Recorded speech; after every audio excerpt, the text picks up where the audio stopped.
Hello everyone, कैसे बेटा सब लोग? बिंदास, गुड। तो बेटा आज जो हम क्वेश्चन करने वाले हैं वो क्वेश्चन है जो बहुत बच्चे अपने डाउट बताते रहते हैं, और मैं लिटरली बोल रहा हूँ कि वो क्वेश्चन है जिसमें अक्सर बच्चे या तो रट रहे होते हैं या फिर ऐसे क्वेश्चन स्किप करने की कोशिश करते हैं, जबकि ये क्वेश्चन मुश्किल नहीं है लेकिन इनका कंसेप्ट बहुत अच्छा होता है। इसलिए जो बच्चे कंसेप्चुअल होते हैं वो तो इस टॉपिक को बहुत मजे में पढ़ते हैं, लेकिन जो बच्चे रटने की कोशिश कर रहे होते हैं वो इन क्वेश्चनों को छोड़ के जाने की कोशिश करते हैं। जबकि मैं आपको प्रॉमिस कर रहा हूं कि ये क्वेश्चन इतने टफ है ही नहीं कि इन्हें छोड़ा जा सकता है। इन्हें सबसे पहले लपकना होता है कि तुरंत इन क्वेश्चन को करा जाए। ठीक है, तो ऐसे ही क्वेश्चन को मैं डिस्कस कर रहा हूं आपका थोड़ा कॉन्फिडेंस बढ़ाने के लिए कि हाँ ये क्वेश्चन इजी होते हैं रिलेटिव वेलोसिटी के, लेकिन ये टॉपिक बड़ा इंपॉर्टेंट है। ठीक है बेटा, ये हर लहजे से बहुत इंपॉर्टेंट है, आपके कॉम्पिटिटिव एग्जामिनेशन के हिसाब से बहुत इंपॉर्टेंट है, आपके स्कूल के हिसाब से बहुत इंपॉर्टेंट है। मतलब स्कूल में तो रिलेटिव वेलोसिटी का एक क्वेश्चन आता ही है, क्योंकि ये टॉपिक इस चैप्टर की जान है। जो आपका मोशन इन स्ट्रेट लाइन है, इसमें अगर बात करें कि एक जानदार टॉपिक कौन सा है तो वो हमारे पास है रिलेटिव वेलोसिटी।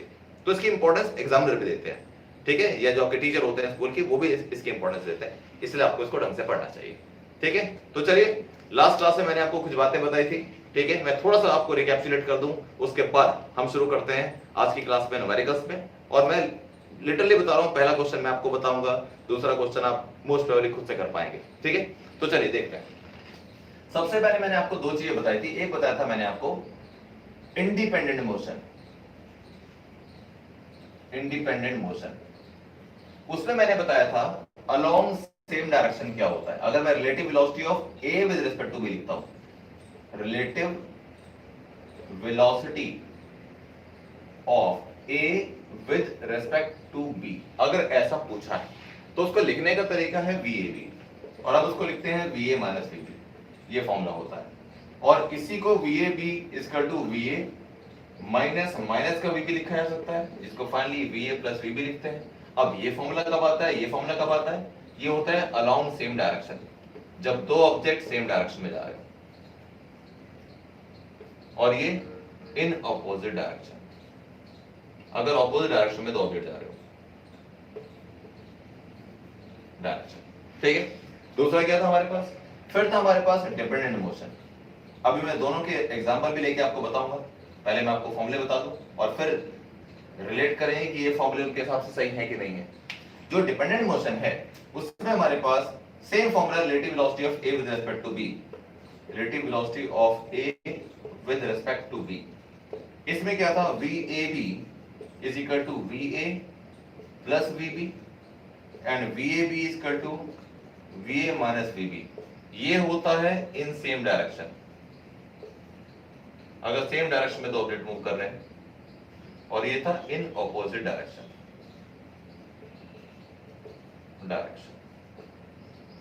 तो इससे पहले कि इसके न्यूमेरिकल शुरू करे जाएं, मैं आपको ये बता दूं कि ये जो मैंने फॉर्मूले लिखे हुए हैं इनकी प्रैक्टिकलिटी क्या है, प्रैक्टिकल लाइफ में हमको कैसे फॉर्मूले लगते हुए नजर आते हैं। तो सबसे पहले मैं एग्जांपल लेता हूं दो कार्स का, car A and car B। Car A 50 kilometre per our से मूव कर रही है, car A 60 kilometre per our से मूव कर रही है। तो 50 किलोमीटर पर आवर से जब एक कार जाती है और 60 किलोमीटर पर आवर से दूसरी कार आती है तो उसको ओवरटेक करती है। अब ये कार इसको कितनी स्पीड से ओवरटेक कर रही है, सिर्फ 10 की स्पीड से, क्योंकि 50 पे थी, ये 60 पे थी। तो इस वाली कार से जब आप इस कार को देखेंगे, बी कार को देखेंगे, तो आपको सिर्फ 10 की स्पीड से आगे जाती नजर आएगी। तो देखो सेम डायरेक्शन में क्या हुआ, दोनों माइनस हो गए, यानी कि relative velocity of B with respect to A is equal to VB minus VA, वो था हमारे पास 60 minus 50 is equal to 10 kilometre per hour. और मैंने इसको इंडिपेंडेंट मोशन क्यों बोला, कार एक हाईवे पे चल रही है, कार B दूसरे उसी हाईवे पे चल रही है, तो इस कार का चलना इस वाले कार के चलने के ऊपर डिपेंड नहीं करता। क्यों नहीं करता, दोनों अलग अलग फैमिली है, क्यों जाएंगी साथ साथ। हाँ, डिपेंड कब करेगा मैं आपको बताता हूँ। हाईवे पे ही दो कारों का एक दूसरे के ऊपर चलना कब डिपेंड करता है, अगर एक चोर जा रहा है आगे और उसके पीछे पुलिस पड़ी हुई है, तो चोर चलेगा तो पुलिस भी चलेगी, चोर रुकेगा तो पुलिस भी रुकेगी। ये एक तरीके का डिपेंडेंट मोशन हुआ, ठीक है।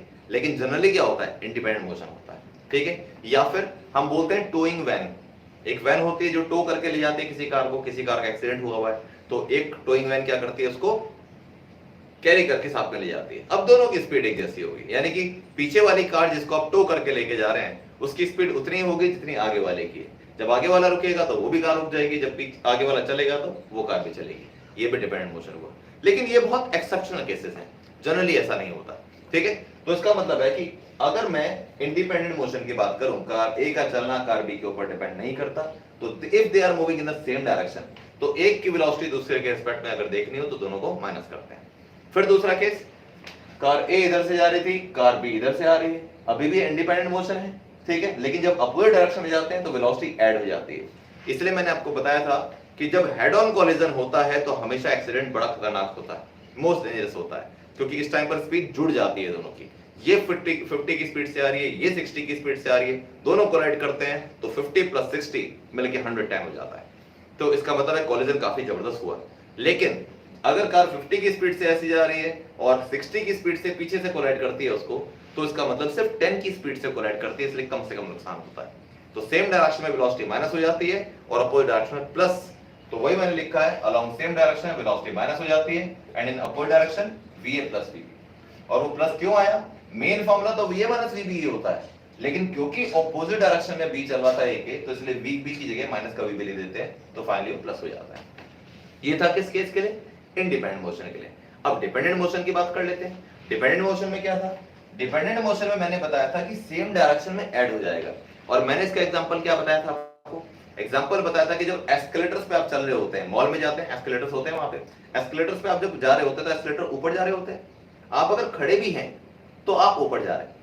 इसका मतलब है कि अगर एक्सीलरेटर चल रहे हैं तो आप भी चल रहे हैं, एक्सीलरेटर रुक गए तो आप भी रुक गए। तो इसका मतलब क्या है कि आपका मोशन एक्सीलरेटर्स के ऊपर डिपेंड करता है। ये होता है डिपेंडेंट मोशन। अब आप सोचिए, एक्सीलरेटर जा रहे हैं 6 किलोमीटर/आवर से, और अगर आप भी 1 किलोमीटर/आवर से इसके ऊपर चलने लगते हैं तो आप 7 किलोमीटर/आवर से जा रहे हैं, क्योंकि आपकी स्पीड उस पर जुड़ गई होगी, इसलिए आप और जल्दी पहुंचेंगे। तो और जल्दी पहुंचेंगे तभी ना जब स्पीड बड़ी होगी। तो एक्सीलरेटर्स हो गए डिपेंडेंट मोशन। अब डिपेंडेंट मोशन में दोनों की स्पीड जुड़ जाती है जब आप सेम डायरेक्शन में जा रहे होते हैं। तो ये हमारे पास था va + vb इन सेम डायरेक्शन, किसमें? डिपेंडेंट मोशन में। अब बात करते हैं डिपेंडेंट मोशन में अपोजिट डायरेक्शन में क्या था। उसका मैंने आपको एग्जांपल बताया था ट्रेडमिल। ट्रेडमिल में आपने स्पीड सेट कर दी 10 किलोमीटर/आवर। तो ट्रेडमिल की बेल्ट क्या होती है? पीछे चलती है हमेशा। आप अगर ऐसे फेस करके खड़े हैं ट्रेडमिल पे तो बेल्ट आपकी तरफ आ रही होती है, उधर से इधर की ओर आ रही होती है, पीछे चल रही होती है। तो 10 किलोमीटर/आवर से अगर ट्रेडमिल की बेल्ट ऐसे जा रही है तो आप भी 10 किलोमीटर/आवर से आगे भाग रहे होते हैं। हमें क्या लगता है? ट्रेडमिल के ऊपर हमको लगता है कि हम जो सेट करते हैं उतनी स्पीड से हमको दौड़ना है। तो ऑटोमेटिकली एक बात है कि उतनी स्पीड से आप दौड़ेंगे, क्योंकि उतनी स्पीड से बेल्ट भी चल रही है, ताकि आप गिरे ना तो आप आगे जाए ना पीछे जाए। क्योंकि आपको जिम के अंदर क्या है? घूमना नहीं है, एक ही जगह पे दौड़ना है। और एक ही जगह पे अगर दौड़ना है तो ये तब पॉसिबल है जब नीचे से चलने वाली चीज इधर जा रही है और आप इधर दौड़ रहे हो, तो आप एक ही जगह पे दौड़ते हुए नजर आएंगे। ठीक है बेटा? तो इसका मतलब क्या हो गया कि 10 किलोमीटर/आवर से अगर ट्रेडमिल की बेल्ट पीछे चल रही है और 10 किलोमीटर/आवर से आप आगे चल रहे हैं, तो फिर रिजल्टेंट वेलोसिटी कितनी आ गई? 0, क्योंकि आप ना आगे चल रहे हैं ना पीछे। तो सामने वाले को, देखने वाले को क्या लगेगा? आप दौड़ ही नहीं रहे, क्योंकि आप आगे पीछे जा ही नहीं रहे। तो 0 किलोमीटर/आवर आपकी स्पीड हो गई 10 - 10 = 0। इसका मतलब ऑपोजिट डायरेक्शन में दोनों वेलोसिटी माइनस हो गई, लेकिन ये कब हुई? जब ये दोनों डिपेंडेंट मोशन थे। क्योंकि अगर ट्रेडमिल रुकी रहती है तो आप भी रुक जाते हो। जैसे आप ट्रेडमिल को ऑन करोगे ऑटोमेटिकली आपको चलना पड़ेगा, नहीं चलोगे तो गिर जाओगे पीछे। तो ट्रेडमिल के रुकने से आप भी रुकते हैं, ट्रेडमिल के चलने से आप भी चलते हैं, तो ये डिपेंडेंट मोशन हुआ। तो यहां मैंने लिखा था VAB in opposite direction. Dependent motion में अगर आप अपोजिट डायरेक्शन में चलते हैं तो वेलोसिटी माइनस हो जाती है। तो ये चारों चीजें आपको याद रखनी है, और अब इसको यूज कैसे करेंगे, अप्लाई कैसे करेंगे, वो हमको न्यूमेरिकल से पता लगेगा। हो सकता है कि अभी आपके दिमाग में थोड़ा बहुत कंफ्यूजन हो कि चलो ये तो पता लग गया, आपने बता दिया कि डिपेंडेंट क्या था, इंडिपेंडेंट क्या था, ठीक है, लेकिन फिर भी इसको यूज कैसे करेंगे। तो चलो बस एक पहले मैं सिंपल सा ओरल क्वेश्चन आपसे पूछता हूं, उसके बाद हम मेन क्वेश्चन पे आते हैं। ठीक है, बहुत सिंपल सी बात करूंगा। एक केस इमेजिन करते हैं प्रैक्टिकल लाइफ का, कि एक कार थी जो 80 किलोमीटर/आवर से चल रही है। 80 किलोमीटर/आवर से एक कार चल रही है, इधर जा रही है। डायरेक्शन मान लेते हैं, इधर मैं ईस्ट मान लेता हूं, इधर वेस्ट, पीछे नॉर्थ, आगे साउथ, ऐसे मान लेता हूं। ठीक है, तो ये ईस्ट डायरेक्शन है। ईस्ट डायरेक्शन में एक कार चल रही है 80 किलोमीटर/आवर से। अब क्या हुआ, कार की जो बैक सीट थी ना, वहां पे एक डॉग बैठा था। ठीक है, डॉग बैठा था। अब मुझे एक चीज बताओ, जो कार का ड्राइवर है उसके रेस्पेक्ट में डॉग की स्पीड क्या है? कार के ड्राइवर के रेस्पेक्ट में डॉग की स्पीड क्या है? 0, क्योंकि उसको डॉग बैठा हुआ नजर आएगा, चलता हुआ नजर नहीं आएगा। 0 हो गई। ठीक, अब मुझे बताओ कि कोई इंसान अगर बाहर खड़ा है कार के, तो उसको कार की स्पीड कितनी नजर आएगी? कार 80 किलोमीटर पर आवर से चल रही थी, तो बाहर कोई पर्सन जो कार के बाहर खड़ा है उसको कार की स्पीड कितनी नजर आएगी? 80 किलोमीटर पर आवर, ठीक है। ड्राइवर की स्पीड कितनी नजर आएगी? 80 kilometre per our, okay. Dog की स्पीड कितनी नजर आएगी? 80 किलोमीटर पर आवर। अब आप सोच के देखिए, चल रही थी सिर्फ कार, ड्राइवर रेस्ट पे था कार के अंदर और डॉग भी रेस्ट पे था, लेकिन ऑटोमेटिकली कार के ऊपर ड्राइवर और डॉग डिपेंड करते हैं कि कार चलेगी तो ड्राइवर भी चलेगा और कार रुकेगी तो ड्राइवर भी रुकेगा, इसलिए डिपेंडेंट मोशन हो गया, ठीक है। तो कार अगर 80 से चल रही है तो ऑटोमेटिकली ड्राइवर भी 80 से चल रहा है, सेम डायरेक्शन में। अब सुनो, अब केस को थोड़ा सा ट्रेस देते हैं। एक डॉग जो कार के पीछे वाली सीट पे बैठा था, अचानक उसका मन मचल गया कि भाई मैं ड्राइव करूंगा कार, और उसने आगे जंप लगा दी आगे वाली सीट पर, और जंप किसकी स्पीड से लगाई? 5 किलोमीटर पर आवर से जंप लगाई, ठीक है। 5 किलोमीटर पर आवर से डॉग ने बैक सीट से फ्रंट सीट पे जंप लगा दी। अब मैं आपसे क्वेश्चन पूछता हूं कि इस केस में क्या होगा? What is the relative velocity of dog with respect to driver? Driver के रिस्पेक्ट में डॉग की स्पीड कितनी होगी?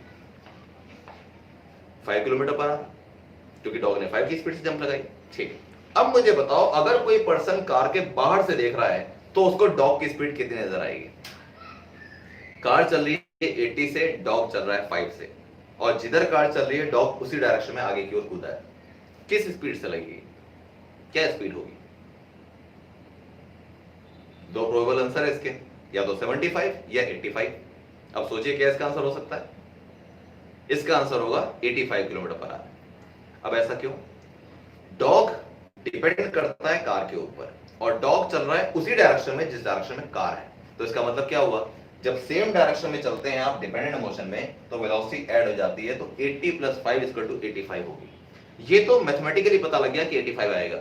अब मैं आपको वैसे प्रैक्टिकली बताता हूं कि कैसे पता कि डॉग की स्पीड कार से भी ज्यादा है, जबकि प्रैक्टिकली आपको लगेगा नहीं कभी कि भाई डॉग कार से तेज कैसे चल सकता है, लेकिन रिलेटिव वेलोसिटी का मतलब तो यही होता है। ये एक ऐसी अपरेंट वेलोसिटी होती है जो एक्चुअली नहीं होती है, जो एक्चुअल लग रहा होता है आपको वो कुछ और लग रहा होता है, लेकिन ये अपरेंट वेलोसिटी जो आपको महसूस होगा। तो डॉग तो सिर्फ 5 से चल रहा है, प्रैक्टिकली बिल्कुल सही है। अब मुझे बताओ कि अगर कार का आगे वाला जो शीशा होता है, इसको विंड स्क्रीन बोलते हैं, अगर वो टूटा हुआ हो, तो क्या ये पॉसिबल है कि डॉग कार के बोनट तक पहुंच जाए आगे? ये पॉसिबल है कि नहीं है? कि जो ये पॉसिबल है कि नहीं कि जो डॉग है वो कार के शीशे से आगे बोनट तक जा सके? भले उसका मन ना हो जाने का, लेकिन जा सकता है कि नहीं जा सकता? बिल्कुल जा सकता है, ठीक है। और ये भी पॉसिबल है कि डॉग जो है वो कार के आगे छलांग लगा दे। अब आप ये सोचो कि कार जा रही है 80 की स्पीड से और डॉग कार से भी आगे जंप कर सकता है। कार से आगे तभी तो जंप कर पाओगे जब कार से तेज चलोगे, और कार से तेज चलोगे तो इसका मतलब यह है कि आपकी स्पीड कार की स्पीड में जुड़ गई है, तभी तो स्पीड ज्यादा हुई है। 80 की स्पीड से कार चल रही थी और 85 की स्पीड से डॉग चल रहा है। किसकी रेस्पेक्ट में? बाहर जो पर्सन खड़ा है, आउटसाइड पर्सन, उसके रेस्पेक्ट में ऐसा है। लेकिन ड्राइवर के रेस्पेक्ट में जो डॉग है वो सिर्फ 5 की स्पीड से चल रहा है, ठीक है बेटा। अब सुनो एक बात, अब मैं आपको बताता हूं कि आपने मूवी में क्या सीन देखे हैं। मूवी में आपने सीन देखे हैं कि एक ट्रेन जा रही है, उस ट्रेन के ऊपर फाइटिंग सीन चल रहा है, एक विलन है एक हीरो है, दोनों फाइट कर रहे हैं। तो उसमें आपने कई बार देखा हो कि ट्रेन के ऊपर, छत के ऊपर दौड़ रहे होते हैं दोनों। अब सोचो ट्रेन अगर ऐसे जा रही है, ठीक है, और एक विलन ये रहा, एक हीरो ये रहा, विलन आगे आगे दौड़ रहा है और हीरो पीछे पीछे दौड़ रहा है। क्या ये पॉसिबल है कि चलते चलते दौड़ते दौड़ते ट्रेन के इंजन तक पहुंच जाए? पॉसिबल है, बिल्कुल पॉसिबल है। ये इसलिए पॉसिबल है क्योंकि ट्रेन के ऊपर इनका मोशन, ये ट्रेन के साथ जुड़े हुए हैं, यानी कि अगर ये बैठे भी है ना, अगर ट्रेन की छत पे भी बैठ जाए तो ये ट्रेन की स्पीड से तो चल ही रहे हैं। अब अगर मान लो कि ट्रेन चल रही है 72 किलोमीटर पर आवर से और ये दौड़ रहे हैं 10 किलोमीटर पर आवर से, तो बाहर जो पर्सन खड़ा है ना ग्राउंड के ऊपर, वो क्या देखेगा? उसकी स्पीड, वो स्पीड देखेगा ट्रेन की स्पीड प्लस विलन की स्पीड या हीरो की स्पीड। तो 72 + 10 = 82 किलोमीटर पर आवर से आपको ऊपर बजाने वाला पर्सन दौड़ता हुआ नजर आएगा। और इसी वजह से पॉसिबल है कि वो ट्रेन के आगे छलांग लगा सके, क्योंकि इसकी स्पीड ट्रेन से भी ज्यादा है इस टाइम। क्यों ज्यादा है? क्योंकि ट्रेन की स्पीड तो बाय डिफॉल्ट अपने आप उसके अंदर आ चुकी है। अब एक्स्ट्रा जो वो दौड़ रहा है वो ट्रेन की स्पीड से उसकी स्पीड ज्यादा कर देगा। अच्छा, अगर मान लो कि ऐसा हो सके कि 5 किलोमीटर पर आवर से, मान लो सिंपल बात बता रहा हूं, 5 किलोमीटर पर आवर से कोई ट्रेन आगे चल रही है। 5 किलोमीटर पर आवर हालांकि बहुत ही कम स्पीड होती है। 5 किलोमीटर पर आवर से कोई ट्रेन ऐसे चल रही है और कोई एक पर्सन 5 किलोमीटर पर आवर से, जैसे ही ट्रेन चलने चालू होती है वो 5 किलोमीटर पर आवर से पीछे चलना चालू होता है। ट्रेन जा रही है आगे और वो पीछे जाना चालू कर रहा है। तो 5 किलोमीटर पर आवर से अगर ट्रेन जा रही है इधर और 5 किलोमीटर पर आवर से एक पर्सन पीछे जाने की कोशिश कर रहा है और आप नीचे ग्राउंड पे खड़े होकर तमाशा देख रहे हैं, तो पता है आपको सामने वाला बंदा कैसा नजर आएगा? आपको सामने वाला बंदा चलता तो नजर आएगा, लेकिन वो आगे या पीछे नहीं जाएगा, वो सिर्फ एक ही जगह पे चल रहा होगा। और थोड़ी देर बाद क्या होगा, ट्रेन उसके नीचे से निकल जाएगी और नीचे गिर जाएगा। क्यों? क्योंकि डिपेंडेंट मोशन है। 5 किलोमीटर पर आवर से इधर जा रहे हैं, 5 किलोमीटर पर आवर से आप इधर जा रहे हैं, तो उनकी नेट वेलोसिटी जीरो हो गई, क्योंकि डिपेंडेंट मोशन में दोनों माइनस हो जाएंगे अपोजिट डायरेक्शन में। va minus vb, 5 minus 5 is equal to 0। तो ऑब्जेक्ट मूव करता हुआ नजर नहीं आएगा, मतलब आपको लग तो रहा है कि वो चल रहा है, लेकिन इफेक्टिव कोई मूवमेंट नहीं होगा, जैसे ट्रेडमिल पे होता है। ये ट्रेडमिल का एग्जांपल है, ठीक है। तो ऐसे बहुत सारी चीजें जुड़ी हुई हैं। ये तो देखो, पता है सबसे कमाल की बात क्या है? रिलेटिव वेलोसिटी के जो न्यूमेरिकल्स होते हैं उसमें क्या है, सिर्फ प्लस और माइनस ही करना है, लेकिन ढंग से और समझ के। तो अब जैसे मैं क्वेश्चन कराऊंगा तो चीजें आपको और समझ में आएंगी। मैं जानता हूं कि ये टॉपिक इतना सिंपल नहीं है, थोड़ा सा कॉम्प्लिकेटेड है, लेकिन फिर भी चीजों को किया जा सकता है। अब जैसे जैसे मैं क्वेश्चन के साथ आगे बढ़ूंगा वैसे वैसे चीजें आपको और समझ में आएंगी, ठीक है। तो पहला क्वेश्चन डिस्कस करते हैं इस सीक्वेंस के अंदर, और ये बातें आपको ध्यान रखनी है। बस ये ध्यान रखना कि किसी भी क्वेश्चन में सबसे पहले इस बात का आपको पता लगाना है कि डिपेंडेंट मोशन है या इंडिपेंडेंट, क्योंकि उसके हिसाब से फॉर्मूले बदलेंगे, ठीक है। तो चलिए देखते हैं, मैं डिस्कस करता हूं फर्स्ट क्वेश्चन। फर्स्ट क्वेश्चन था हमारे पास, टू रेलवे ट्रैक्स, मैं पढ़ के सुना रहा हूं। Two railway tracks are parallel to west east direction. Two railway tracks है, एक ये हो गया और एक रेलवे ट्रैक ये हो गया, ये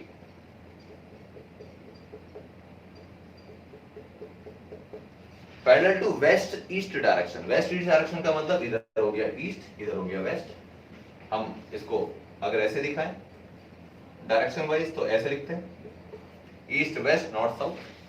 तो ये ईस्ट वेस्ट डायरेक्शन हो गई। एक रेलवे ट्रैक ये हो गया, एक रेलवे ट्रैक ये हो गया, ठीक है, दोनों पैरेलल है। तो two railway tracks are parallel to west east direction. Along one track, train A moves with a speed of 30 metre per second from west to east. West से ईस्ट की तरफ, यानी कि वेस्ट से ईस्ट ऐसे होता है, और इसके ऊपर कोई ट्रेन ए मूव कर रही है। मैं लिख देता हूं यहाँ पे ट्रेन ए है जो ऐसे मूव कर रही है वेस्ट से ईस्ट की तरफ, ठीक है। while along the second track train B moves with a speed of 48 metre per second. दूसरे ट्रैक पे ट्रेन बी मूव कर रही है किससे, 48 मीटर पर सेकंड से, और ये चल रही है 30 मीटर पर सेकंड से। और ये कहां चल रही है बेटा, ये चल रही है इधर की ओर, और ये चल रही है इधर की ओर। ये जा रही है वेस्ट से ईस्ट की तरफ, ये जा रही है ईस्ट से वेस्ट की तरफ, ठीक है। अब आपसे क्या पूछा, आपसे पूछा calculate first part. First part में पूछा आपसे relative velocity of B with respect to A, B with respect to A। और मैं बिल्कुल क्लियर बता रहा हूं, ये क्वेश्चन आपने ढंग से समझ लिया तो नेक्स्ट क्वेश्चन आप खुद से कर पाएंगे। relative velocity of B with respect to A ये निकालना है आपको, ठीक है। तो पहले मैं फर्स्ट पार्ट देखता हूं। अगर B with respect to A निकालना है तो मुझे लिखना है velocity of A with respect B with respect to A। B with respect to A का मतलब होता है पहले B बाद में A। जो चीज पहले लिखी है उसको पहले लिखो, और जो चीज बाद में लिखी है उसको बाद में लिखो। VBA velocity of B with respect to A is equal to, अब सोचो, फॉर्मूला लिखने से पहले ये सोचना है कि क्या ये डिपेंडेंट मोशन है। डिपेंडेंट मोशन का मतलब क्या इसका चलना इसके चलने के ऊपर डिपेंड करता है कि ये ट्रेन रुकेगी तो ये भी रुक जाएगी और ये चलेगी तो ये भी चलेगी?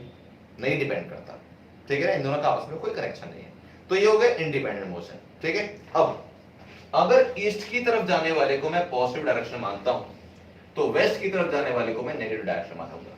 जो भी पहली डायरेक्शन हो उसको पॉजिटिव मान लो और दूसरी डायरेक्शन को उसके रिस्पेक्ट में आप नेगेटिव मानते हैं। अब सुनिए, relative velocity of B with respect to A में VBA में लिखूंगा, लिखना होगा formula VB minus VA। Main formula ये होता है। अब मैं इसकी वैल्यू पुट करता हूं, ध्यान रखना VBA को VB माइनस VA लिखते हैं। अगर VAB हो तो VA माइनस VB लिखेंगे, ठीक है। अब VB की वैल्यू रखनी है, तो ध्यान रखो ईस्ट डायरेक्शन पहली डायरेक्शन थी उसको मैंने पॉजिटिव माना है, तो इसका मतलब है जो इसकी वेलोसिटी है उसको मैं प्लस का 30 रखूंगा और जो इसकी वेलोसिटी है इसको रखूंगा माइनस का 48। क्यों रखा मैंने ऐसा?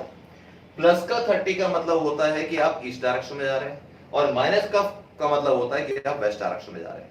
तो आपके पास हो गया VB की वैल्यू रखूंगा मैं माइनस का 48 माइनस VA की वैल्यू रखूंगा प्लस का 30। तो अब क्या है, minus 48 minus plus 30, minus 48 value put कर दो, कितना आंसर आया मेरे पास, माइनस 48 माइनस 30 कर दो, माइनस 78 किलोमीटर पर सेकेंड। ये मेरे पास फाइनली आंसर आया माइनस 78 मीटर पर सेकेंड। मैंने आपको बताया कि वेस्ट डायरेक्शन, अगर ईस्ट डायरेक्शन को पॉजिटिव मानते हैं तो वेस्ट डायरेक्शन को नेगेटिव मान लेते हैं। तो इसका मतलब हो गया कि इसको प्लस 30 पुट करूंगा फॉर्मूले के अंदर और इसको पुट करूंगा माइनस का 48। अब फाइनली आंसर जो अब निकल के आया वो बताता क्या है, वो ये बताता है B will move, या the relative velocity of B with respect to A is 78 metre per second towards किधर, वेस्ट। नेगेटिव साइन ये बता रहा है कि इसकी रिलेटिव वेलोसिटी आ गई है वेस्ट डायरेक्शन में। इसका मतलब ये होता है कि relative velocity of B with respect to A हमारे पास आ गया माइनस का 78 तो हमारे पास आंसर था, और माइनस साइन ये बताता है कि वेस्ट की तरफ। अब मैं आपको अपने तरीके से इसको बताना सिखाता हूं। ये देखो सिंपल न्यूमेरिकल तो ऐसे ही हो जाता है।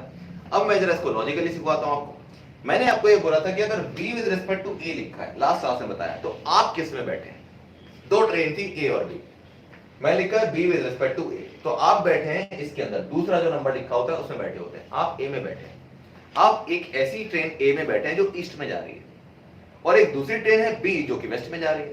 अब मुझे बताइए कि आप a में अगर बैठे हैं और दूसरी ट्रेन इधर से आ रही है, तो आपको, आप इधर चल रहे हैं वो इधर चल रही है, तो आपको वो किधर जाती हुई नजर आएगी, इधर ही तो जाती हुई नजर आएगी, पीछे वेस्ट में तो जाती हुई नजर आएगी, लेकिन तेज जाती हुई नजर आएगी, क्योंकि उसकी स्पीड अब जो पहले 48 थी वो आपको 78 महसूस हो रही है और जा रही है वो वेस्ट में, इसलिए आंसर नेगेटिव आया है। इसलिए लिख देते हैं relative velocity of b with respect to a is 78 metre towards waste.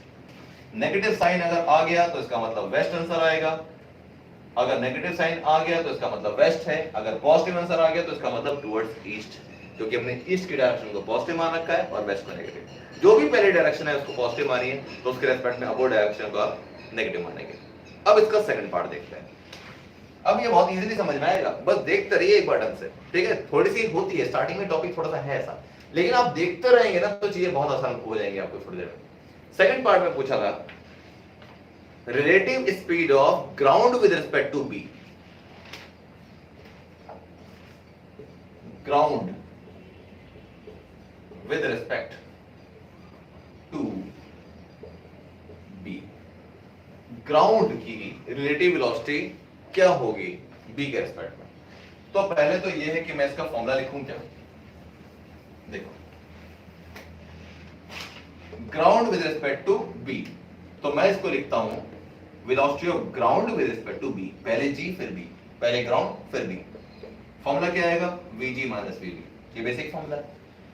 Ground की स्पीड कितनी होती है भाई, ग्राउंड आप ट्रेन में चल रहे हैं और बाहर का ग्राउंड की स्पीड कितनी होती है, ग्राउंड तो हमेशा रेस्ट पे ही होता है, तो इसका मतलब क्या हो गया, वेलोसिटी ऑफ ग्राउंड हो गई 0। बी की स्पीड कितनी थी, बी की स्पीड थी 48, लेकिन नेगेटिव साइन के साथ, क्योंकि वो वेस्ट में जा रहा था। तो मैं क्या लिखूंगा, माइनस का 48, ठीक है। तो अब क्या सॉल्व करके आएगा, प्लस का 48 आंसर आ जाएगा। अब इसका कंक्लूजन निकलता क्या है, यानी कि ground relative velocity of ground with respect to B, relative velocity of ground with respect to B is 48 metre per second towards किधर, आंसर क्या है, पॉजिटिव है, ईस्ट। ये हमारा फाइनल आंसर है। सॉल्व करना तो बहुत ही आसान काम है। अब जरा मीनिंग समझते हैं। मीनिंग क्या, मीनिंग ये है कि relative velocity of ground with respect to B बोल रहे हैं, तो आप कहां हैं, बी पे या ग्राउंड में। मैंने बताया था बहुत सिंपल तरीका है, ground with respect to B लिखा है, जो पीछे लिखा है ना आप वहां है, यानी कि आप बी वाली ट्रेन में बैठे हैं, और बी वाली ट्रेन किधर जा रही है, वेस्ट में। अब मुझे बताओ कि आप ट्रेन में बैठे हैं जो वेस्ट की तरफ जा रही है, तो बाहर वाला ग्राउंड आपको किधर जाता हुआ नजर आएगा, ईस्ट में जाएगा। ग्राउंड तो हमेशा पीछे जाते हुए नजर आता है ना, आप जिधर भी मूव करते हैं। कार में भी ऐसे ही होता है, कार अगर ऐसे चल रही है तो ग्राउंड पीछे जाता हुआ नजर आता है, पेड़ भी पीछे जाते हुए नजर आते हैं, इलेक्ट्रिसिटी के पोल भी पीछे जाते हुए नजर आते हैं। तो इसका मतलब क्या है कि अगर आपकी ट्रेन वेस्ट में जा रही है तो ग्राउंड आपको किधर जाता हुआ नजर आएगा, ईस्ट में। और ग्राउंड अगर ईस्ट में जाता हुआ नजर आ रहा है तो हमारे पास आंसर आया था ईस्ट, क्योंकि आंसर प्लस में आया है। पॉजिटिव 48 का मतलब है कि ग्राउंड आपको उतनी ही स्पीड से ईस्ट में जाता हुआ नजर आएगा, क्योंकि ग्राउंड की खुद की कोई स्पीड नहीं है। जितनी स्पीड से आप चलोगे, आप साइकिल भी अगर चला रहे हो तो साइकिल अगर 10 किलोमीटर पर आवर से आप इधर चलाएंगे तो ग्राउंड 10 किलोमीटर पर आवर से पीछे जाता हुआ नजर आएगा, उल्टा ही जाता हुआ नजर आएगा ना, इसलिए आंसर उल्टा आ जाता है। ठीक है, राइट, ये हमारे पास था। तो सॉल्व करना तो बड़ा ही सिंपल है, बस ये ध्यान रखिएगा जब भी मैं यहाँ कुछ लिखता हूं तो जो सेकंड नंबर पे लिखा हुआ है उसमें अपने आप को मान लो, तो विजुअलाइजेशन आसान होगा। ठीक है बेटा, राइट। अब एक क्वेश्चन मैं और डिस्कस कर रहा हूं साथ में, उस क्वेश्चन को आप ट्राई कर सकते हैं मेरे साथ साथ, और मैं आपको टाइम दूंगा उसको ट्राई करने का, और मैं बहुत श्योर हूं कि 99% आपका आंसर सही आएगा उसका। ठीक है, अगर आपने ये क्वेश्चन नहीं समझा है। देखिए, कोई कॉम्प्लिकेटेड नहीं है, कोई बड़ी कैलकुलेशन नहीं है।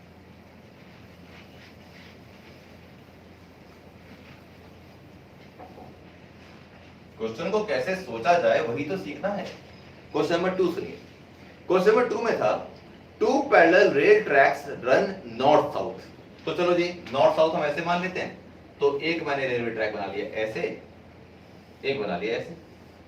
ये रन नॉर्थ साउथ का मतलब होता है कि railway track north south direction में जा रहे हैं।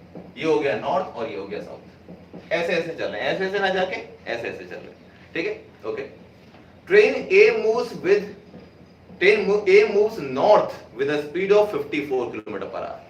ट्रेन A जो थी वो नॉर्थ की तरफ जा रही है, तो मैं यहां मान लेता हूं कि ये मेरे पास ट्रेन A है, ये है ट्रेन A, और ये कहां जा रही है, टुवर्ड्स नॉर्थ। फिर और इसकी स्पीड क्या दे रखी है, ट्रेन A की स्पीड दे रखी है कितनी, वेलोसिटी ऑफ A दे रखी है 54 kilometre per our, kilometre per our, 54 kilometre per our से नॉर्थ पे जा रही है। ठीक है, okay. And train B moves south with a speed of 90 kilometre per our. जो B ट्रेन है वो जा रही है टुवर्ड साउथ, और वेलोसिटी ऑफ B कितनी है, 90 किलोमीटर पर आवर, 90 की स्पीड से जा रही है। ठीक है, ओके। अब क्या पूछा है, what is the relative velocity of B with respect to A। Relative velocity of B with respect to A,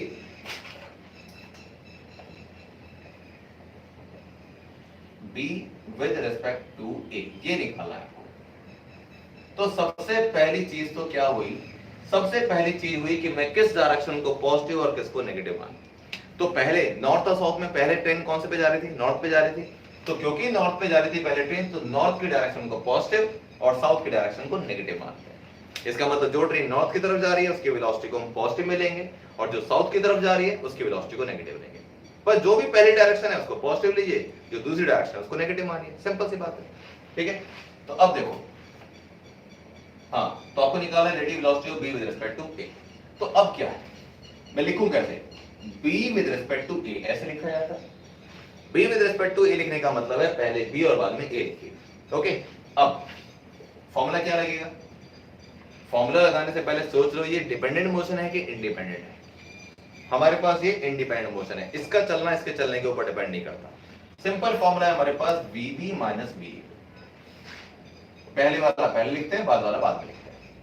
ठीक है, relative velocity of B with respect to A का मतलब ये होता है। अब इनकी वैल्यू पुट कर लो, करिए इसकी वैल्यू पुट। दोनों की वैल्यू मैंने आपको बता रखी है, 30 सेकंड्स का टाइम दे रहा हूं, फटाफट वैल्यू पुट करो। दोनों की वैल्यू मैंने आपको दे रखी है, और आपको वैल्यू और आपको आंसर बताना है कितना आएगा।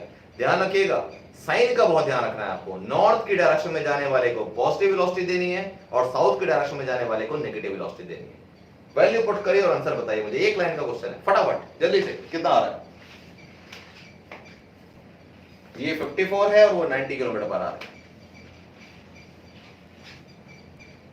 मुझे उम्मीद है कि आप कर देंगे।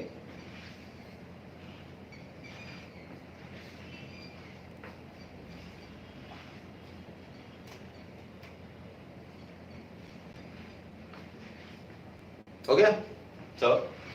B की वेलोसिटी कितनी है, B की वेलोसिटी क्या रखनी पड़ेगी मुझे, नॉर्थ को पॉजिटिव मान रखा है, साउथ को नेगेटिव मान रखा है, तो B को मैं प्लस का 90 ना रख के क्या रखूंगा, माइनस का 90 किलोमीटर पर आवर रखूंगा। माइनस का 90 B की वेलोसिटी, तो यहां रखता हूं मैं -90 माइनस VA प्लस का कितना 54। तो कितना आया मेरे पास 90 माइनस 54 यानी कि माइनस का 144 किलोमीटर पर आवर।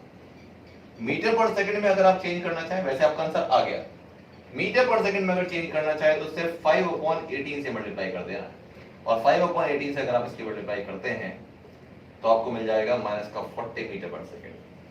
18 से 8 टाइम में 144 चला जाएगा और 8 5 जाओगे 40। अब सोचो आंसर लिखना क्या है। ऐसा नहीं कि आपका आंसर यहां खत्म हो गया, नहीं नहीं नहीं, आपको ये बताना पड़ेगा कि आपका जो आंसर आया वो क्या सिग्निफाई करता है, वो इंडिकेट क्या करता है। देयरफॉर ट्रेन ए या ट्रेन बी निकालना था ना with respect to train B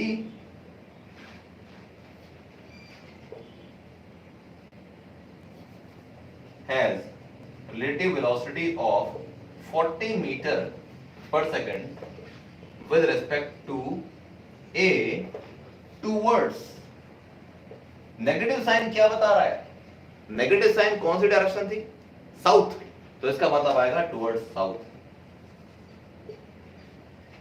तो train B with respect to A, आप मुझे बताइए, अब जरा टेक्निकली सोच लेते हैं, आप कौन सी ट्रेन में बैठे हो बताओ। अगर मैंने लिखा है velocity of B with respect to A, तो आप कौन सी ट्रेन में बैठे हैं, आप बैठे हैं ए में, जो बाद में लिखा होता है उसमें आप बैठे, और ए में बैठे हैं तो आपकी ट्रेन जा किधर रही है, आपकी ट्रेन जा रही है नॉर्थ, तो आप ऐसी ट्रेन में बैठे हैं जो नॉर्थ जा रही है। तो जो ट्रेन साउथ जा रही है, अब आप नॉर्थ में जा रहे हैं, दूसरी ट्रेन साउथ में जा रही थी, तो आपको किधर जाती हुई नजर आएगी, साउथ में तो जाती हुई नजर आएगी, और साउथ में जाती हुई नजर आएगी लेकिन फास्ट, उसकी स्पीड बढ़ गई होगी, जुड़ जाएगी स्पीड, तो इसलिए दोनों की दोनों स्पीड एक्चुअली जुड़ गई हैं और माइनस का 144 आया है, और माइनस साइन ये बता रहा है कि वो साउथ में ही जाती हुई महसूस हो रही है। ठीक है, ये था सिंपल। अब चलो जरा इसका सेकंड पार्ट देखते हैं। सेकंड पार्ट क्या है इस क्वेश्चन का, सेकंड पार्ट है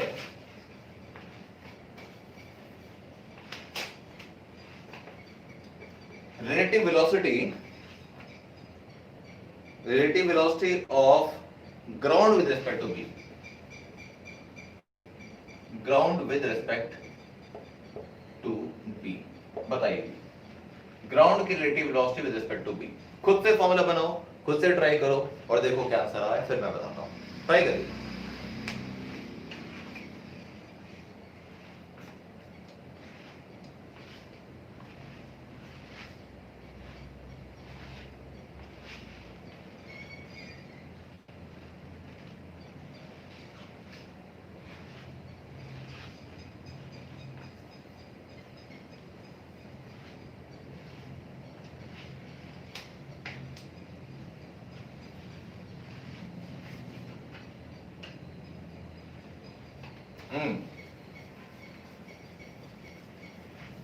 बना फॉर्मूला,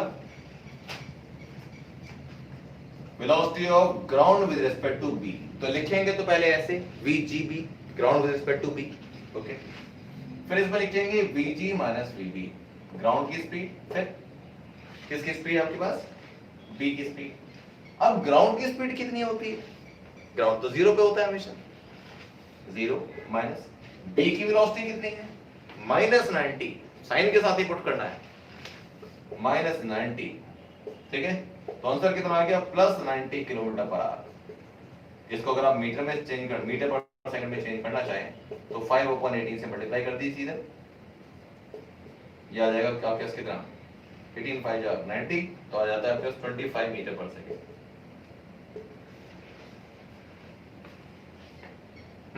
तो मतलब क्या निकला, मतलब ये निकला कि therefore ground has relative velocity of 25 metre per second towards, बताओ ग्राउंड किधर जाता हुआ महसूस होगा, प्लस का मतलब कौन सी डायरेक्शन, नॉर्थ, टुवर्ड्स नॉर्थ। ये तो आंसर आ गया सीधा, आंसर निकालना तो बहुत ही आसान काम है, लेकिन सोच लेते हैं कि क्या एग्जैक्टली ऐसा हो रहा है। अब मैंने लिखा है velocity of ground with respect to B, आप कहां बैठे हैं, ग्राउंड पे या बी में, तो आंसर है कि हम बी में बैठे हैं, बी ट्रेन में, और बी ट्रेन किधर जा रही है, बी ट्रेन जा रही है साउथ में, तो आप जा रहे हो साउथ की तरफ, साउथ की तरफ जा रहे हैं आप, तो ग्राउंड कैसा जाता हुआ नजर आएगा, ग्राउंड तो नॉर्थ की तरफ जाता हुआ नजर आएगा, और कितनी स्पीड से, उतनी ही स्पीड से नजर आएगा जितनी स्पीड से ट्रेन जा रही है। लेकिन जाएगा उल्टा। तो देखो ट्रेन की स्पीड 90 थी, तो ग्राउंड की भी स्पीड हमारे पास 90 किलोमीटर पर आ रही है। लेकिन ट्रेन की स्पीड माइनस में थी क्योंकि वो साउथ में जा रही थी, तो ग्राउंड पॉजिटिव में है, इसका मतलब नॉर्थ में जा रहा है। हो गया वेरीफाई। तो ऐसा नहीं कि हम सिर्फ फॉर्मूला डाल के उसके अंदर वैल्यू निकाल के आंसर सही निकाले, नहीं यार, लॉजिक भी सीखना होता है, आपको देखना होता है क्या वो जस्टिफाइड है, क्या वो पॉसिबल है प्रैक्टिकली। ठीक है बेटा, राइट। अब इसका जो मैं थर्ड पार्ट बता रहा हूं वो बड़ा मस्त है। ये दो पार्ट है और मुझे उम्मीद है कि आपने कर लिए होंगे, नहीं भी किए तो कोई बात नहीं, एक बार रिवीजन कर लेंगे, हो जाएंगे आराम से, कोई मुश्किल काम नहीं, सब कर सकते हैं। अब बात है हमारे पास थर्ड, इसका जो पार्ट है वो कितना बढ़िया पार्ट है, देखिए।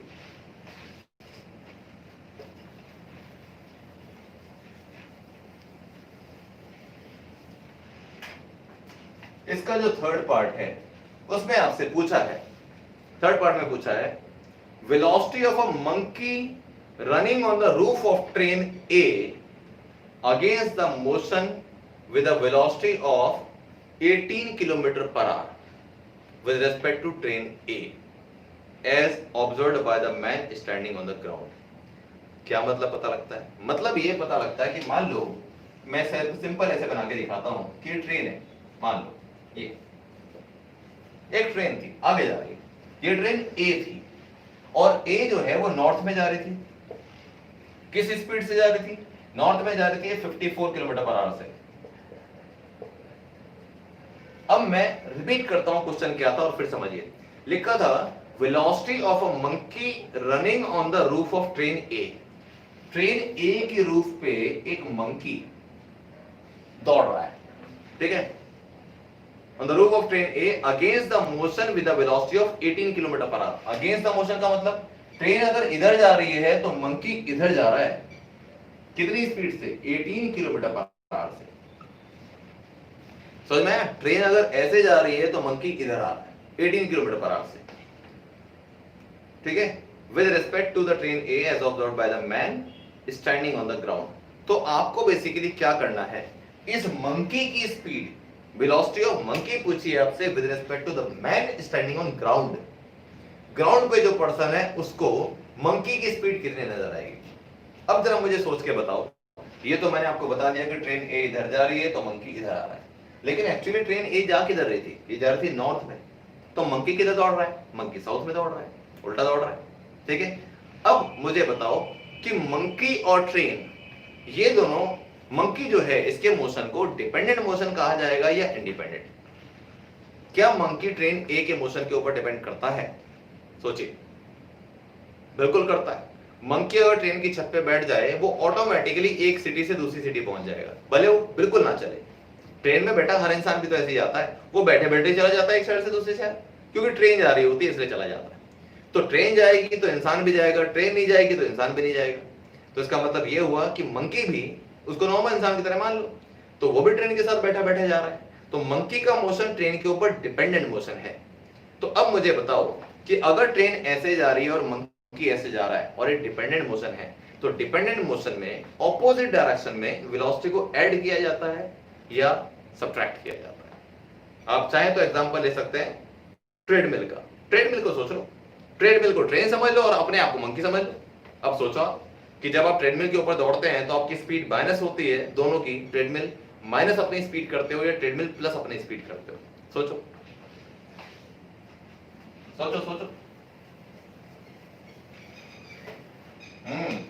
अपोजिट डायरेक्शन में माइनस हो जाती है, डिपेंडेंट मोशन में माइनस हो जाती है। तो आपको सबसे पहले मुझे लिखना है वेलोसिटी, हमें क्या निकालना है? वेलोसिटी ऑफ मंकी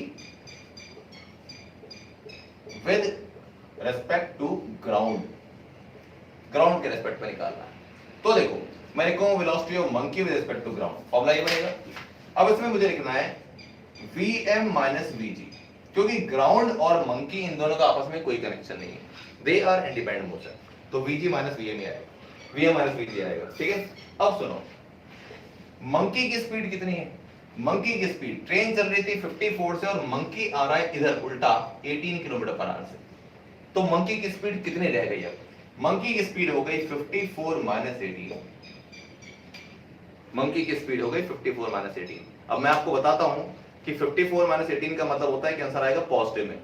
मंकी अगर 18 से इधर दौड़ रहा है ना, तो भी वो आपको उधर ही जाता हुआ नजर आएगा। ट्रेन जा रही थी मान लो इधर और मंकी दौड़ रहा है इधर, मंकी की स्पीड ट्रेन से कम है, तो मंकी अल्टीमेटली इधर ही तो जाता हुआ नजर आएगा लौटते हुए भी, भले वो इधर दौड़ रहा हो लेकिन आपको जाता हुआ उधर ही नजर आएगा। हाँ, मंकी एक ही जगह पे दौड़ता हुआ आपके सामने कब नजर आ सकता है? जब ट्रेन भी 54 से जा रही है और मंकी भी 54 से इधर जा रहा हो पीछे की साइड, तो वो आपको एक ही जगह दौड़ता हुआ नजर आ सकता है, लाइक ट्रेडमिल। लेकिन अभी क्या हो रहा है, मंकी की स्पीड कम है तो वो ट्रेन की डायरेक्शन में जा रहा है फाइनली।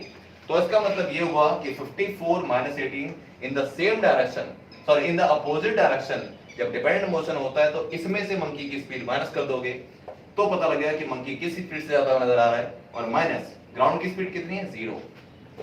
तो यह आएगा 36 किलोमीटर पर आवर माइनस 0, यानी कि 36 किलोमीटर पर आवर। इसका मतलब है पॉजिटिव में आंसर आया। पॉजिटिव में आंसर आने का मतलब ये होता है कि आप सोच के देखो, ग्राउंड पे अगर मैं खड़ा हूं और ट्रेन जा रही है 54 से इधर, मंकी जा रहा है 18 से इधर, तो अल्टीमेटली मुझे मंकी किधर जाता नजर आएगा, नॉर्थ की तरफ ही जाता हुआ नजर आएगा, जिधर ट्रेन जा रही है। इधर जाता हुआ नजर नहीं आएगा, उधर ही जाता हुआ नजर आएगा, क्योंकि उसकी स्पीड कम है ट्रेन से, इसलिए वो ट्रेन के साथ साथ उधर जाता हुआ नजर आएगा। तो इसका मतलब है कि पॉजिटिव साइन क्या बता रहा है, therefore monkey will appear to move with 36 kilometre per our towards, कहां पे, पॉजिटिव साइन आएगा मतलब towards north, as seen from ground, as seen from ground। Ground से अगर देखोगे तो आपको 36 किलोमीटर पर आवर नॉर्थ में जाता नजर आएगा। ठीक है बेटा, ये था। तो चीजें बहुत वैसी हैं कि आपको बस ये चेक करना है कि डिपेंड है कि इंडिपेंडेंट है। मंकी डिपेंड करता है ट्रेन के चलने के ऊपर, ट्रेन चल रही है तो मंकी बैठा बैठा, अगर ट्रेन रुकी हुई है तो मंकी भी रुका हुआ है, और ट्रेन चल रही है तो मंकी भी चल रहा है, ये डिपेंडेंट मोशन हो गए। तो ऐसे में सेम डायरेक्शन में ऐड हो जाते हैं और अपोजिट डायरेक्शन में माइनस हो जाते हैं। अब मैं आपको कैसे बताऊं, अगर मान लो कि मंकी इधर ही दौड़ रहा होता, इधर ट्रेन थी, तो पॉसिबल है ना कि मंकी दौड़ता दौड़ता ट्रेन के इंजन तक पहुंच जाए। इसका मतलब मंकी की स्पीड ट्रेन से भी ज्यादा हो गई, और मंकी की स्पीड ट्रेन से ज्यादा कब हो सकती है, जब दोनों की स्पीड जुड़ जाए। लेकिन मंकी उल्टा भाग रहा है तो उसकी स्पीड माइनस हो जाएगी। ठीक है, ये इस तरीके से था। तो ये एक बढ़िया क्वेश्चन था, इसमें डिपेंडेंट और इंडिपेंडेंट दोनों तरीके के मोशन आते हैं। अब मैं एक क्वेश्चन डिस्कस करना चाहूंगा, एनसीईआरटी का क्वेश्चन है, बहुत ही बढ़िया क्वेश्चन है। थोड़ा सा कंसेप्ट रिलेटिव वेलोसिटी का आता है, लेकिन वो आपको अच्छा लगेगा।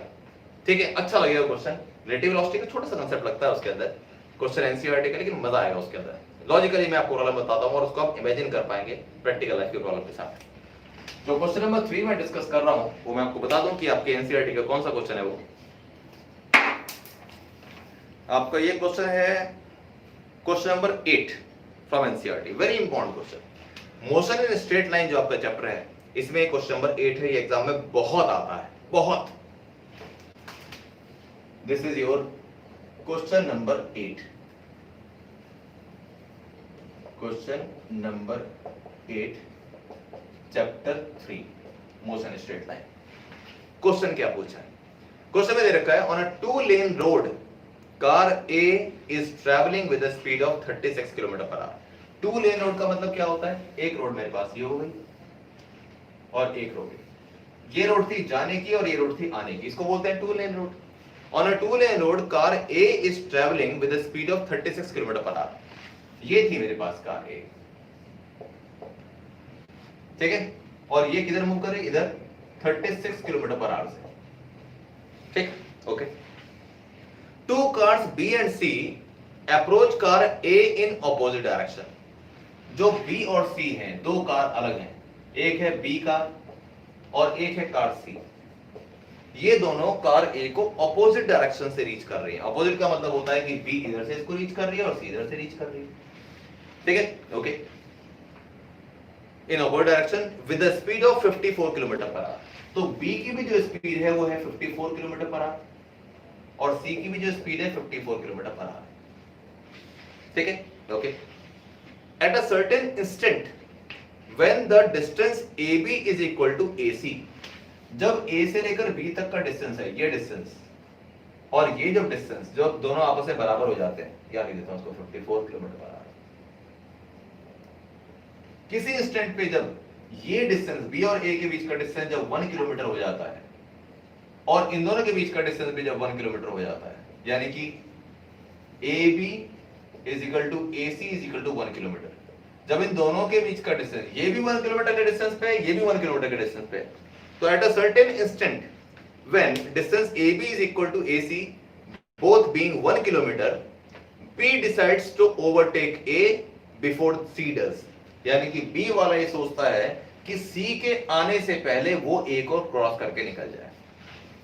तो बहुत सीधी बात है, C तो आ रहा है इधर, B जा रहा है इधर। अब मुझे बताओ कि अगर ये सारे अपनी नॉर्मल स्पीड से ही चलते रहें तो A के पास पहले C पहुंचेगा या B पहुंचेगा? सोचो, बिल्कुल सिंपल प्रैक्टिकल प्रॉब्लम है। आप कार A में जा रहे हैं, एक कार B पीछे से आ रही है, एक कार सामने से C आ रही है। अगर C वाली भी आपसे उतने डिस्टेंस पे है और B वाली भी उतने डिस्टेंस पे है और इन दोनों की स्पीड भी बराबर है, तो पहले कौन पहुंचेगा? पहले पहुंचेगा C। क्यों पहुंचेगा? क्योंकि ये दोनों अपवर्ड डायरेक्शन में जा रहे हैं तो इनकी स्पीड ऐड हो जाएगी, इंडिपेंडेंट मोशन है, दोनों की स्पीड ऐड हो जाएगी, 36 प्लस 54 हो जाएगी। लेकिन ये दोनों सेम डायरेक्शन में जा रहे हैं तो इस दोनों की स्पीड माइनस हो जाएगी, तो ये कम स्पीड से अप्रोच करेगा और ये ज्यादा स्पीड से अप्रोच करेगा। इसलिए उधर से आने वाली गाड़ी जल्दी आती हुई नजर आती है और इधर से जाने वाली धीरे धीरे नजर आती है। आप सोच के देखिए, हाईवे पे अगर आप जा रहे हो तो पीछे से आने वाली गाड़ी तो बहुत धीरे धीरे आगे जाती है, लेकिन जो उधर से गाड़ी आ रही होती है बहुत तेज आ रही होती है, तो ऑपोजिट डायरेक्शन में वेलोसिटी ऐड हो जाती है। तो इसका मतलब है C बाय डिफॉल्ट पहले पहुंच जाता, लेकिन B ने क्या सोचा? B ने सोचा कि C के आने से पहले मैं इसको ओवरटेक करूंगा, यानी कि वो ये चाहता है कि यहां से घूम के वो यहां आ जाए। लेकिन ये काम मुश्किल है, ये काम इसलिए मुश्किल है क्योंकि B वाला ये काम अपने आप नहीं कर सकता, उसको अपनी स्पीड बढ़ानी पड़ेगी, एक्सेलरेट करना पड़ेगा। तो आपको क्या करना है? इस क्वेश्चन में आपसे सिर्फ ये पूछा है कि B को कितना एक्सेलरेशन देना पड़ेगा कि C के आने से पहले B क्रॉस कर जाए और एक्सीडेंट ना हो। क्योंकि अगर मान लो C जिस टाइम पे यहां आता है, B भी उसी टाइम पर आ गया, तो दोनों आपस में टकरा सकते हैं। ठीक है बेटा, तो मतलब ये था इसका। तो अब आपको क्या करना है? आपको सबसे पहले ये देखना है कि यहां से लेकर यहां तक ये पहुंचने वाला कितनी देर में। अगर मान लो मुझे पता लगा यहां से लेकर यहां तक 1 मिनट में पहुंच जाएगा, तो इसका मतलब B को 1 मिनट का मैक्सिमम टाइम है जिसके अंदर इसको क्रॉस कर ही जाना है। 1 मिनट से पहले क्रॉस कर जाए तो सेफ है, लेकिन अगर 1 मिनट या उसके बाद आता है तो फिर डिफिकल्टी वाली बात है। तो क्या करना पड़ेगा? देखो, सबसे पहला काम ये था, क्वेश्चन का मीनिंग बिल्कुल क्लियर है। A जा रहा है 36 से उधर, B 54 से A की तरफ ही जा रहा है और C उल्टी डायरेक्शन में आ रहा है। B और C की स्पीड सेम है। जब B और A के बीच का डिस्टेंस 1 किलोमीटर होता है और A और C के बीच का डिस्टेंस भी 1 किलोमीटर होता है, तो B चाहता है कि C के आने से पहले वो इसको ओवरटेक करके निकल जाए A को। तो उसके लिए उसको एक्सेलरेट करना पड़ेगा, और वो एक्सेलरेशन कितना होगा वो आपको बताना है। ठीक है, तो अब देखिए, बड़ा बढ़िया क्वेश्चन है। तो सबसे पहले मैं लिखता हूं relative velocity of B with respect to A, क्योंकि B को भी A को क्रॉस करना है और C को भी A को क्रॉस करना है। तो relative velocity of B with respect to A, B with respect to A क्या लिखेंगे आप? लिखेंगे VB minus VA। Independent motion है तो सेम डायरेक्शन माइनस हो जाते हैं। VB माइनस VA, VB कितना था? 54, VA कितना है? 36, तो आंसर आ गया कितना? 18 kilometre per our. Metre per second में चेंज करना चाहो तो 18 इंटू 5/18 यानी कि 5 मीटर पर सेकंड। ऐसा यूनिट में कन्वर्ट करना हमेशा बेनिफिशियल रहता है। ठीक है, अब देखिए वेलोसिटी ऑफ, अब मैं लिखता हूं relative velocity of C with respect to A, क्योंकि B ही A के पास पहुंच रहा है और C ही A के पास पहुंच रहा है, तो इसलिए B की वेलोसिटी A के रिस्पेक्ट में और C की वेलोसिटी भी A के रिस्पेक्ट में। Velocity of C with respect to A, उसको क्या लिखोगे बेटा? VCA, VC minus VA। अब देखो क्या करेंगे, VC के रिस्पेक्ट में, VC था 54, लेकिन VA कितना? C के रिस्पेक्ट में A कैसा है? माइनस का 36 है, ऑपोजिट डायरेक्शन में जा रहा है, तो क्या आएगा हमारे पास? 54 plus 36 that is what? 90 kilometre per hour. और 90 किलोमीटर पर आवर को जब आप मीटर पर सेकंड में चेंज करेंगे तो आएगा 90/5/18 that is 25 metre per second. यानी कि 25 मीटर पर सेकंड से तो C आ रहा है A के पास, और सिर्फ 5 मीटर पर सेकंड से जा रहा है B A के पास। तो ये ऑब्वियस है कि C वाला 25 से जब अप्रोच कर रहा है और B वाला 5 से अप्रोच कर रहा है, तो इसका मतलब C वाला जल्दी पहुंचेगा। अब देखो C वाला यहां से यहां तक पहुंचने में टाइम कितना लगाता है, उतना ही मैक्सिमम टाइम होगा B के पास ताकि उसको क्रॉस कर सके। तो चलिए अब देखते हैं।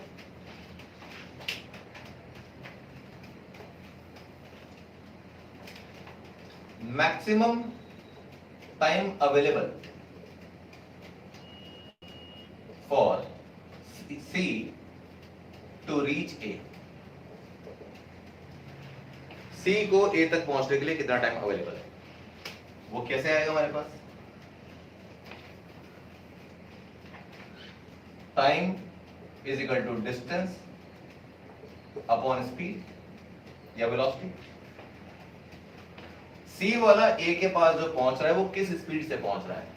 वो पहुंच रहा है 25 मीटर पर सेकंड से। तो टाइम निकालना है, डिस्टेंस था 1000 मीटर, 1 किलोमीटर का मतलब 1000 मीटर, और हमारे पास वेलोसिटी कितनी है? 25 मीटर पर सेकंड। तो सॉल्व करके आता है 40 सेकंड। इसका मतलब यह है कि 40 सेकंड बाद सी वाला ए के पास पहुंच जाएगा। तो बी को 40 सेकंड या फिर उससे पहले से निकल जाना है यहां से, ठीक है? वो चाहता है कि इसके आने से पहले वो निकल जाए, तो मैक्सिमम 40 सेकंड का टाइम है इसके पास। तो अब क्या करेंगे, देखो, now for car B initial velocity u कितनी होगी? इनिशियल वेलोसिटी वो है जिससे कि बी ए को अप्रोच करने की कोशिश कर रहा है, और वो था हमारे पास कितना? 5 मीटर पर सेकंड। ध्यान रखना कि यहां पर आपको 54 और 36 नहीं लिखना होता, इन दोनों को माइनस करके आपको ये पता लगा था कि बी वाला एक्चुअली ए को किस स्पीड से अप्रोच कर रहा है। अब अगर ए रुका होता तो 54 किलोमीटर पर आ रही आता, लेकिन अगर ए चल रहा है तो बी में से ए को माइनस करेंगे तब पता लगेगा बी वाला ए को किस स्पीड से अप्रोच कर रहा है। तो 5 मीटर पर सेकंड तो हो गया इसकी रिलेटिव वेलोसिटी जिससे बी ए को अप्रोच कर रहा है। और क्या क्या अवेलेबल है? डिस्टेंस अवेलेबल है मेरे पास 1000 मीटर। बी वाला ए को तब ओवरटेक करने की कोशिश करता है जब वो 1000 मीटर दूर रह जाता है, तो डिस्टेंस के पास 1000 मीटर है। अब क्या है हमारे पास? u मिल गया, s मिल गया, और टाइम कितना अवेलेबल है? 40 सेकंड्स। क्या निकालना है? एक्सेलरेशन निकालना है। तो इक्वेशन ऑफ मोशन लग जाएगी, स्ट्रेट लाइन में एक्सेलरेशन निकालना है, तो क्या आएगा हमारे पास? Now by second equation of motion, second equation of motion s equals to ut plus half at square। तो इससे क्या आएगा? 1000 is equal to ut, u था आपके पास 5, t था 40 plus half a into t square यानी कि 40 का स्क्वायर। तो सॉल्व करके आ गया 1000 is equal to 200 plus half a into 1600, ठीक है? 40 का स्क्वायर 1600 हो गया, इसको कट कर दो इसको, तो ये 800 आता है। इसको इधर लेके आओ, 1000 माइनस 200 हो जाएगा 800 इज इक्वल टू 800 a। तो a कितना आ जाएगा फिर? Therefore a is equal to 800 upon 800 is equal to 1 metre per second square. बस यही आपका आंसर है, 1 मीटर पर सेकंड स्क्वायर। तो this question is from NCERT. बहुत बढ़िया क्वेश्चन है, मैंने कहा कि एग्जाम में आपके बहुत आता है, तो इसका बहुत ध्यान रखिएगा। कंसेप्ट में रिलेटिव वेलोसिटी कहां लगा? सी वाला ए को किससे अप्रोच कर रहा है, वो रिलेटिव वेलोसिटी थी। बी वाला ए को किससे अप्रोच कर रहा है, वो रिलेटिव वेलोसिटी थी। इसका रिलेटिव वेलोसिटी का सीधा हिसाब किताब है, जितने ज्यादा क्वेश्चन करोगे उतने परफेक्ट हो जाओगे। ये कोई ऐसा नहीं कि आपने 2 क्वेश्चन करे आपसे सारे क्वेश्चन हो जाएंगे, नहीं होंगे। आप जैसे जैसे आगे बढ़ेंगे थोड़ी थोड़ी और प्रॉब्लम कहीं कहीं महसूस होगी, कहीं कहीं पता लगेगा कि हाँ अभी ये चीजें और थोड़ी नहीं आई है, ये चीज थोड़ी और नहीं आई है, लेकिन बेसिक चीज वही लगेगी जो मैं आपको सारी बता चुका हूँ, उनके बेस पर ही सारे क्वेश्चन होंगे। ठीक है बेटा, तो बहुत ध्यान रखिए आप इसका, और जो मैंने आज डिस्कस किया उसको एक बार जरूर रिवाइज करिएगा, तब आपके कंसेप्ट और क्लियर होंगे। एक ही बार समझने में कई बार कुछ चीजें नहीं आती हैं, तो उनको एक बार और रिकैप्चुलेट करना पड़ता है, तो आप उसको देखिएगा एक बार, ठीक है। और उसके बाद फिर कुछ क्वेश्चन आप एनसीईआरटी से ट्राई करिए। मैं आपको बताऊंगा कि आपको कौन सा क्वेश्चन एनसीईआरटी से जरूर ट्राई करना है। It is your question number 9। ये क्वेश्चन नंबर 8 मैंने डिस्कस किया था एनसीईआरटी का, इसमें जो क्वेश्चन नंबर 9 है उसको आप ट्राई करें। वो भी छोटा सा, इससे छोटा क्वेश्चन है, ठीक है, लेकिन उसमें भी रिलेटिव वेलोसिटी कंसेप्ट लगता है, उसको आप ट्राई करिए। और फिर अगर आपको प्रॉब्लम होती है तो आप मुझे भेजिए, मैं आपको बताऊंगा कि वो क्वेश्चन कैसे करता है। ठीक है बेटा, तो तब तक अपना बहुत ध्यान रखिए। ये टॉपिक थोड़ा साउंड था तो थोड़ी मेहनत करिए, और नेक्स्ट क्लास में मैं कुछ हायर ऑर्डर चीजें बताऊंगा आपको कंपटीशन लेवल की, तो उसके लिए हम ध्यान से पढ़ेंगे। ठीक है बेटा, तो टेक केयर।